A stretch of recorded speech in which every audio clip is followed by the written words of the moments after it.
Iglesia Libre. Seguimos aquí en la entrevista con el pastor Nicolás García de la Iglesia Cristiana Berea de Fuerteventura, en España, en las Islas Canarias. En esta entrevista nos ha concedido para conocer al hombre que hay detrás de las ideas. Y quiero preguntarle, estimado pastor, bienvenido nuevamente. Muchas gracias. Hace poco salió en los periódicos, en Yucatán me parece, que usted hablaba acerca de que el diezmo no era necesario. ¿Qué comentario podría darnos al respecto? Bueno, para aquellos que no sepan lo que es el diezmo, se trata de que algunas iglesias enseñan que hay que dar el 10% del salario, de lo que se gana, hay que darlo a la iglesia. Es una falsa doctrina basada en una ley que Dios instituyó para Israel y que nada tiene que ver con la iglesia. Entonces, justamente antes de una conferencia sobre la sana doctrina que iba a dar allí en Yucatán, en Maní, me hicieron una entrevista y me preguntaron sobre qué tema iba a hablar. Y les dije justamente eso, ¿no? Que hablaría de la sana doctrina, y la periodista me preguntó ¿qué es eso? Y ponme un ejemplo, ¿no? Y usé el ejemplo del diezmo, ¿no? El diezmo es una ley del Antiguo Testamento que Dios instituye para Israel, para el sostenimiento del clero y de los gobernantes, porque en Israel los gobernantes eran también sacerdotes, y los sacerdotes eran los que gobernaban realmente la nación de Israel, ¿no? Por tanto, se trataba justamente de un impuesto para el sostenimiento del clero y del gobierno, pero que no tiene nada que ver con la iglesia, ¿no? Entonces me hicieron varias preguntas al respecto de este tema, y yo pues estuve hablando sobre algunos pasajes bíblicos que demuestran que es una falsa doctrina el aplicársela a la iglesia, ¿no? La verdad es que hay un libro en la Biblia que se llama Números, se llama así, es el cuarto libro de la Biblia, que lo escribió Moisés, y en el capítulo 18, verso 24, dice que Dios da a los levitas el diezmo por heredad, el diezmo de los hijos de Israel. Entonces, bueno, hay algunos pastores que dicen que nosotros somos los levitas, pero no, la palabra levita no tiene que ver con el ministerio, con el servicio que se presta al pueblo, sino que tiene que ver con la ascendencia sanguínea. Es decir, levita significa que se desciende de la tribu de Leví. Yo no soy judío, no desciendo de la tribu de Leví, por tanto yo no soy levita, no estoy autorizado para recibir diezmos. Vamos a suponer que yo fuera levita, sigo sin poder recibir diezmo porque los miembros de mi congregación, de la congregación que yo pastoreo, no son hijos de Israel, no son judíos. Por tanto, aunque yo fuera levita, yo no puedo recibir diezmos de alguien que no es judío. Por tanto, son dos buenas razones por las cuales demuestra que la doctrina del diezmo es una falsa doctrina, ¿no? Aún suponiéndonos que yo sea levita y que los creyentes de nuestra congregación fueran hijos de Israel, fueran judíos, pertenecieran a las 12 tribus de Israel, seguiría sin poder recibir diezmos, porque estaría poniendo a la iglesia bajo el antiguo pacto, bajo el pacto de la ley, y no bajo el pacto de la gracia, el nuevo pacto. Por consiguiente, no hay base bíblica para aplicar el diezmo a la iglesia, pero esto lo hacen muchos porque es una manera de sacar dinero. Y bueno, pues yo hablé en contra de este tema, ¿no? Por eso se me preguntó al respecto, ¿no? Ok, pastor. Sin embargo, por ejemplo, yo he podido encontrar pastores o maestros que inclusive dicen acerca de Abraham, sí, que Abraham dio su diezmo, ¿no? No sé en qué sentido o en qué se apoyan para exigirle a las personas el diezmo cuando Abraham lo dio, y tengo entendido en la Biblia está que lo dio en una ocasión nada más. Sí, Génesis capítulo 14 enseña que Abraham salió en defensa de su sobrino Lot, que había sido llevado cautivo por un conjunto de unos reyes que se pusieron de acuerdo para arrasar la tierra y se lo llevaron cautivo, y Abraham, con 300 criados nacidos en su casa, fue a liberar a su sobrino. Entonces, del botín que él traía de guerra, él dio al sacerdote Melquisedec, le dio diezmo de lo que él había conseguido en el botín, ¿no? Pero eso es un texto histórico, que no es un texto doctrinal. ¿Qué significa eso? Un texto histórico es una ventana al pasado, un texto que nos dice algo que sucedió, no necesariamente algo que nosotros tengamos que hacer. Cuando se nos dice algo que nosotros tenemos que hacer, eso es un texto doctrinal. En Génesis 14, el texto de Abraham no es doctrinal, sino histórico. Yo les pongo un ejemplo, ¿no? O sea, siguiendo la argumentación o el método de interpretación bíblica que usan esos falsos pastores, es decir, si Abraham dio diezmo, nosotros tenemos que darlo, yo les diría entonces, Abraham mintió delante de Faraón. Tendríamos nosotros que mentir porque Abraham mintió. Abraham se acostó con la criada de su esposa. ¿Tenemos nosotros que hacer eso porque Abraham lo hizo? Es un sistema, es un método de interpretación bíblica que carece de fundamento, carece de sentido. No es así como hay que interpretar la Biblia.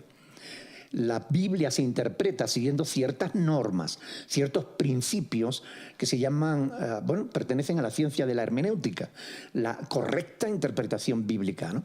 Y la correcta interpretación bíblica nos enseña justamente que hay que hacer una diferencia entre un texto histórico y uno doctrinal, que hay que tener en cuenta el contexto de cada texto para no usarlos como pretexto. Claro, perfecto. Sí, en particular yo me he dado cuenta que la gente se sale de contexto, algunos maestros y pastores se salen de contexto, buscando, pues tristemente, ¿no? ¿Por qué no decirlo? Enriquecerse. Buscando enriquecerse a costillas de los fieles. Sin embargo, bueno, sabemos que las congregaciones tienen necesidades. Yo creo que todos los que hemos hecho un grupo de personas y estamos organizándonos para alguna situación, cada quien hace, aquí en México decimos que hacemos la vaca, hacemos una colecta para poder llevar a cabo nuestro objetivo. Entonces, en una iglesia, entonces, ¿cómo se sostiene la iglesia? Es muy interesante esta pregunta porque la base de nuestra fe, la base de la fe cristiana, es el Nuevo Testamento.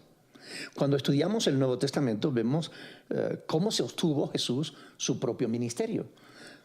Entonces, en Lucas capítulo 8, versículo 3, nos dice que ciertas mujeres pudientes que le acompañaban en su ministerio le hacían partícipe de sus bienes. Es decir, Jesús sostuvo su ministerio por medio de ofrendas voluntarias de aquellas personas que le seguían. ¿Cómo sostuvo Además, Jesús no era de la tribu de Leví, era de la tribu de Judá, por tanto no podía recibir diezmo, ¿no? El apóstol Pablo tampoco recibió diezmos, y Pablo es el apóstol que desarrolla toda la teología de la fe cristiana. Sin embargo, él no habla del diezmo. Pablo sostuvo su ministerio por medio de ofrendas voluntarias.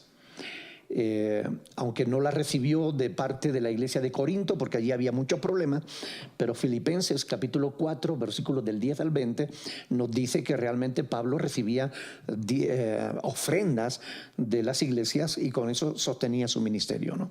Así que la iglesia se sostiene por medio de ofrendas voluntarias. Nosotros como iglesia recogemos una sola ofrenda el domingo por la mañana, tal y como enseña la palabra de Dios, ¿no? Y con eso es que nosotros nos sustentamos, ¿no?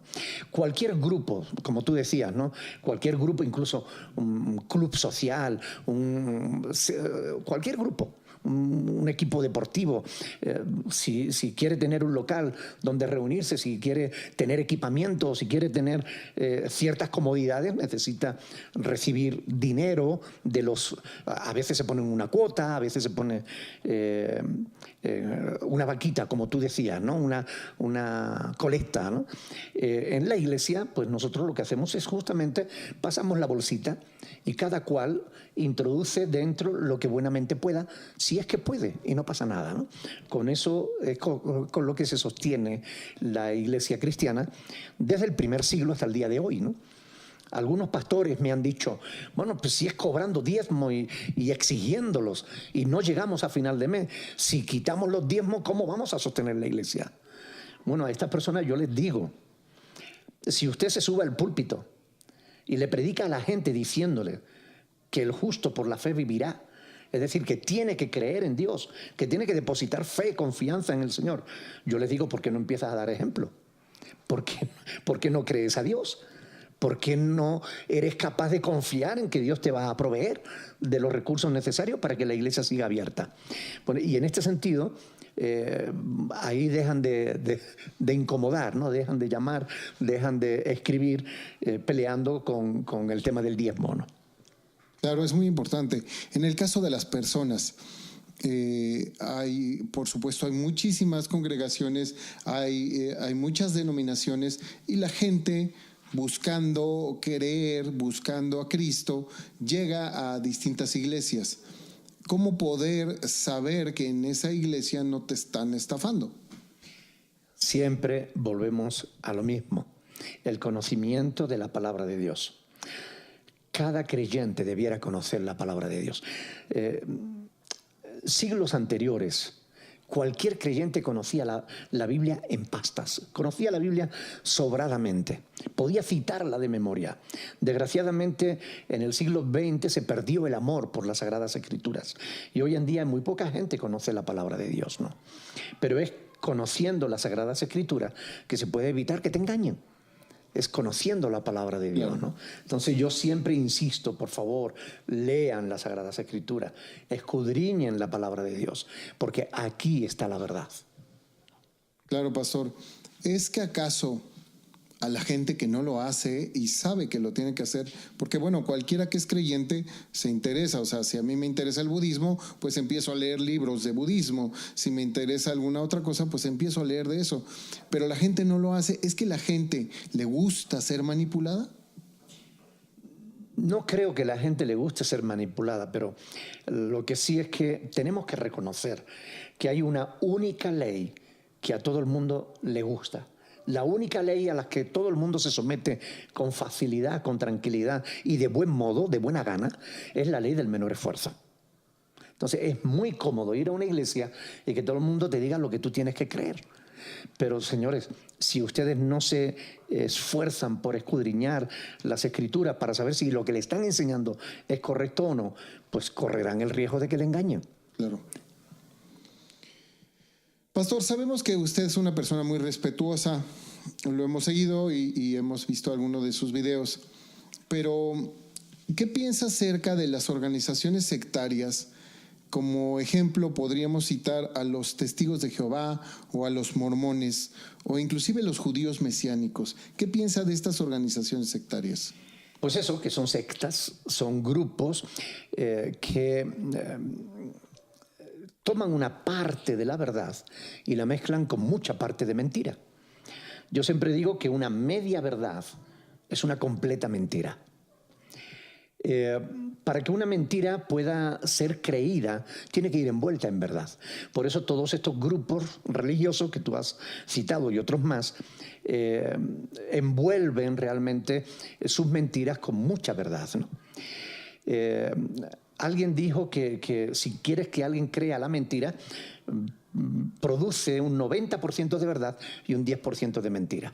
Y así la verdad, o sea, la mentira se cuela y la gente no se dan cuenta. Si yo tomo un vaso de agua como este, por ejemplo, y le echo una sola gotita de cianuro, una sola, apenas se verá, pero me puede hacer mucho daño. Entonces, la verdad no sirve a un 90%. La verdad no es buena a un 95%, ni siquiera a un 99%. La verdad sirve cuando es verdad pura, como el agua. El agua sirve cuando es agua pura.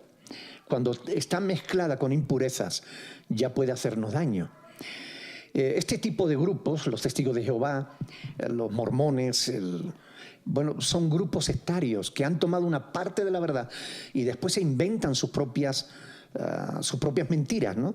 Y lo curioso es que la gente no estudia, no investiga. Y sí estudia, porque un testigo de Jehová lee muchísimo, pero solo lee libros de la secta de los testigos de Jehová, de la Watchtower. Por tanto, es muy importante que lean otras cosas. No se puede cerrar la puerta al conocimiento. El cristiano tiene que ser alguien que investigue, alguien que estudie, alguien que de verdad se interese por saber si lo que cree es verdad o no. Los testigos de Jehová, por ejemplo, ahora se llaman testigos cristianos de Jehová.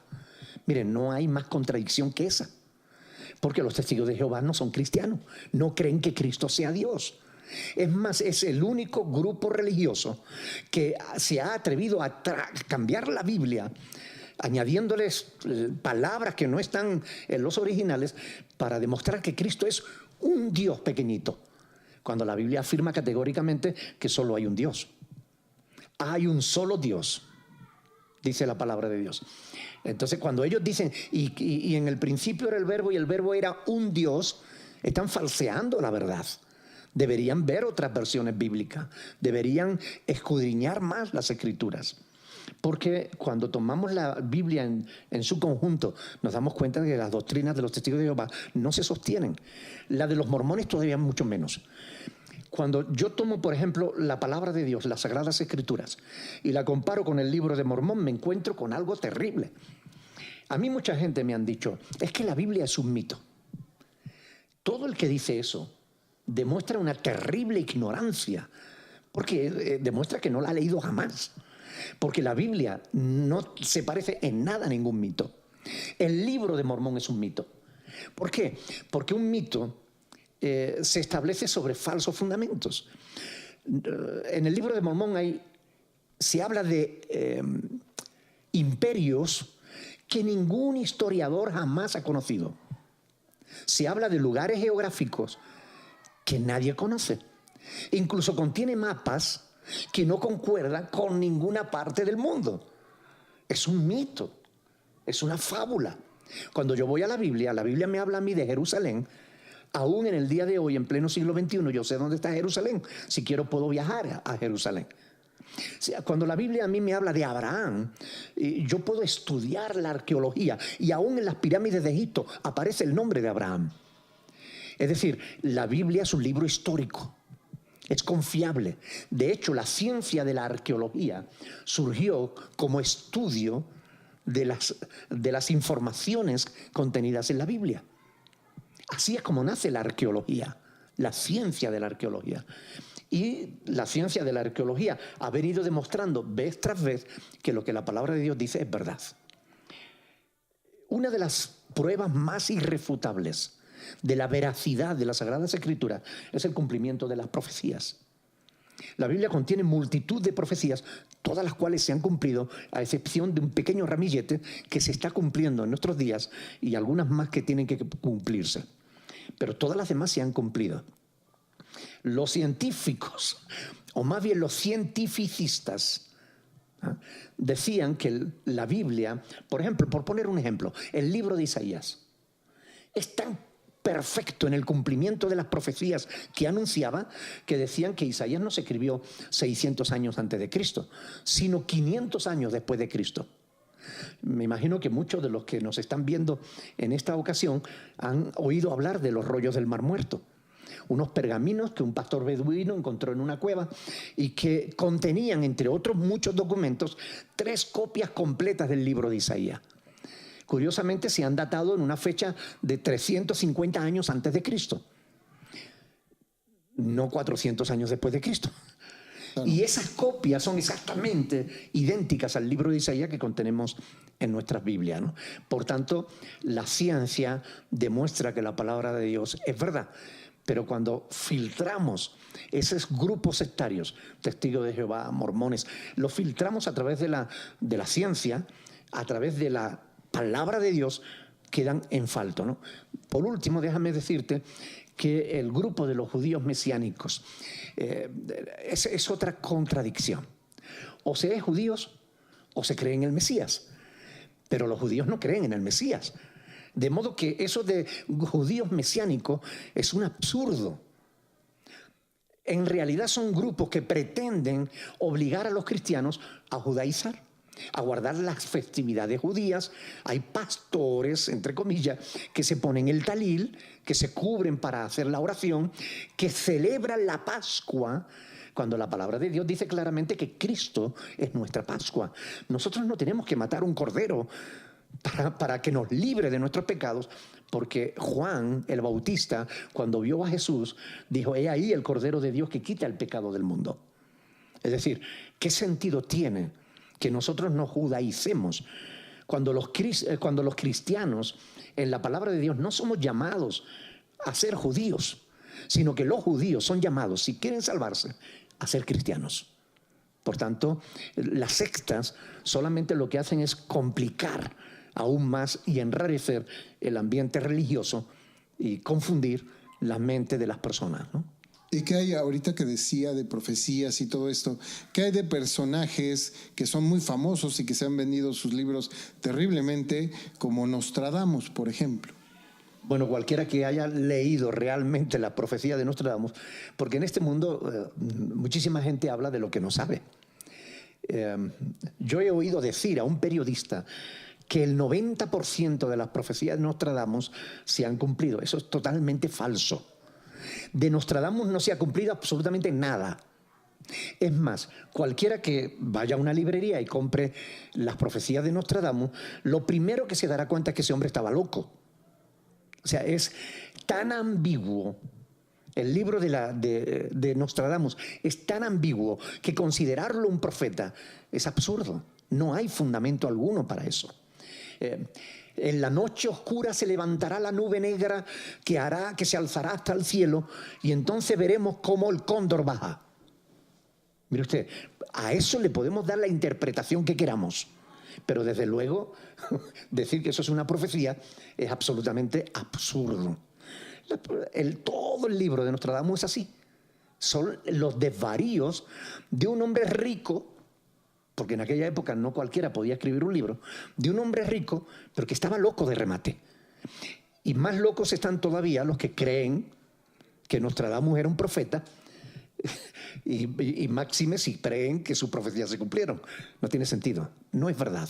Claro, hablando de este mismo tema, hay un libro que inclusive se vende como un juego con algunas piezas para aventarlas y para tirarlas, ¿no? Que es de origen chino, que se llama I Ching, que es un libro donde uno puede encontrar profecías o puedes encontrar tu futuro dentro de lo que te dice el libro. Y hay gente que inclusive dice que sí es cierto, que sí le dijo lo que era en realidad y le dijo posibles situaciones que le podían suceder. Claro, ahí juega un papel importantísimo el tema de las probabilidades, ¿no?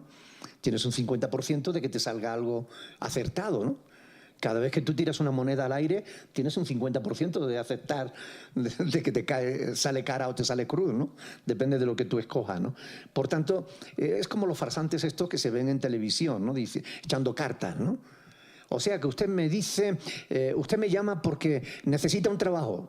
No, le llamo porque tengo un problema, pero no es de trabajo.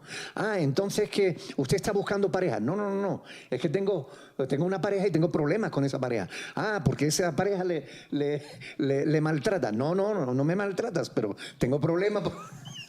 Claro. Alguna acertará, ¿no? Sí, claro. Entonces no tiene sentido, realmente es absurdo, ¿no? Cuando nosotros estudiamos la Biblia, la palabra de Dios, notamos inmediatamente que hay una diferencia abismal con el resto de cualquier otro libro, ¿no? Yo he leído muchísimo. Pero la palabra de Dios siempre habla con autoridad. Vino la palabra de Dios y me dijo, escribe, o así dice el Señor. Lo que Dios dice, si tú lo pones a prueba, verás que realmente es verdad. Se cumple. Siempre. Es palabra de Dios. Dios dijo y los cielos fueron hechos. Y hoy tú y yo podemos ver los cielos. Dios dijo y la luz se hizo, y el sol sigue alumbrándonos todavía como testimonio de que la palabra de Dios es verdad. Sí, e inclusive podemos ver que muchas de las profecías que se dieron anteriores a Jesucristo se cumplieron en el tiempo de Jesucristo, ¿no? Ahí se ve, ¿no? Algunas fueron dadas 1000 años antes de que sucedieran. David, que vivió 1000 años antes de Cristo, anunció cómo Cristo moriría crucificado y cómo Cristo diría algunas frases que exactamente dijo Jesús cuando estaba en la cruz del Calvario, ¿no? Eso solamente la presciencia, es decir, el conocimiento anticipado que Dios tiene de todas las cosas, es lo que permite que alguien pueda anunciar un hecho y después eso se cumpla realmente. Encontramos hoy en día, perdona Pedro, encontramos hoy en día multitud de estos farsantes, ¿no? que llenan estadios y que se están haciendo de oro engañando a la gente. Por ejemplo, este tal Guillermo Maldonado, ¿no? Es un farsante que anunció, por ejemplo, que Falcao iba a participar en el Mundial, que iba a meter goles, etcétera, y sabemos que Falcao estaba lesionado y no pudo ni siquiera participar, ¿no? ¿Sabe? En el Antiguo Testamento tenemos unos pasajes en el libro de Deuteronomio que decía que si un profeta hablaba y no se cumplía, debía morir apedrada. No digo yo que maten a Guillermo Maldonado, ¿no? Pero sí que es evidente que es un falso profeta. Entonces la gente tiene que darse cuenta de estas cosas. La gente no se puede dejar engañar. No pueden seguir a un farsante. Si alguien dice algo que va a suceder y después no sucede, no sigan haciéndole caso a ese mentiroso. Sin embargo, digo, la gente no me dejará mentir. La gente busca saber algo de su futuro, conocer más. Y es el problema que yo quiero preguntarle, pastor, y todos quisiéramos preguntarle, ¿qué hay acerca de esos objetos, por ejemplo, el llamado la Ouija? Son prácticas ocultistas que nada tienen que ver con la voluntad de Dios. Deuteronomio capítulo 18, a partir del versículo 9, habla contra ese tipo de práctica que Dios abomina. Y Dios dice claramente en su palabra: ¿consultará el ser humano a los muertos para conocer el futuro? Preguntadme a mí por las cosas del porvenir. Es decir, si queremos saber algo del futuro, preguntémosle al que de verdad conoce. No preguntemos a los muertos, que muertos están y no nos pueden decir nada. Sin embargo, el ser humano, y en la Biblia también lo encontramos, no me acuerdo en qué pasaje, usted quizás lo recuerde, cuando le quitan los espíritus a una mujer que les decía el futuro. Y entonces el pueblo se enoja y corre a los apóstoles del lugar, ¿no? Sí. El apóstol Pablo liberó a una joven que estaba endemoniada y que la utilizaban sus amos para adivinar el futuro, ¿no? Para la adivinación. Claro, evidentemente, se enojaron cuando les quitó el motivo de su ganancia, ¿no? Es decir, se perdió el negocio. Por esto se enoja Guillermo Maldonado, se enoja Carl Luna, se enojan todos estos farsantes cuando nosotros predicamos la verdad y decimos que ellos son unos farsantes, porque estamos atentando contra su negocio, ¿no? Es evidente. Ahora, viéndolo desde el otro punto de vista, en este pasaje libra el apóstol Pablo, la libra de ciertos demonios. Uh-huh. ¿Es que acaso los demonios están disfrazados de falsos profetas? Bueno, la palabra de Dios nos dice que hay mucho farsante, que es simplemente gente que conoce la psicología humana y trata de engañar a la gente.